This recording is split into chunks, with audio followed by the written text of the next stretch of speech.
आपण पाहत आहात आपल्या हक्काचे प्रतिध्वनी न्यूज।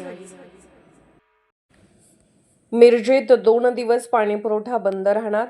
सांगली मिरज कुपवाड शहर महानगरपालिका प्रशासनाच्या वतीने मिरज सिव्हिल हॉस्पिटल परिसरातील मुख्य जलवाहिनीच्या दुरुस्तीचे महत्त्वपूर्ण काम हाती घेण्यात येणार असून 2 दिवस पाणीपुरवठा बंद ठेवण्यात येणार आहे।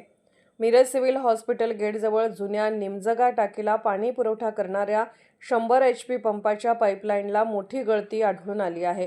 या दुरुस्तीसाठी बुधवार 18 फेब्रुवारी व गुरुवार 19 फेब्रुवारी रोजी पाणी पुरवठा पूर्णपणे बंद राहणार आहे।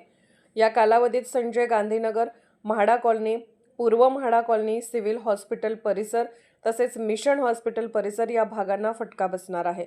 नागरिकांची गैरसोय टाळण्यासाठी महानगरपालिकेकडून मागणीनुसार पाण्याचे टँकर उपलब्ध करून देण्याची व्यवस्था करण्यात आली आहे। दरम्यान दुरुस्तीचे काम युद्धपातळीवर पूर्ण करून पुरवठा पूर्ववत करण्याचा प्रयत्न केला जाणार असून सुरुवातीला कमी दाबाने व टप्प्याटप्प्याने पाणी येण्याची शक्यता आहे। नागरिकांनी उपलब्ध पाण्याचा काटकसरीने वापर करून प्रशासनास सहकार्य करावे असे आवाहन करण्यात आले आहे। आपण पाहत आहात प्रतिध्वनी चॅनल। अशाच बातम्या पाहण्यासाठी आमच्या चॅनलला सबस्क्राइब करा आणि बेल आयकॉनवर क्लिक करा।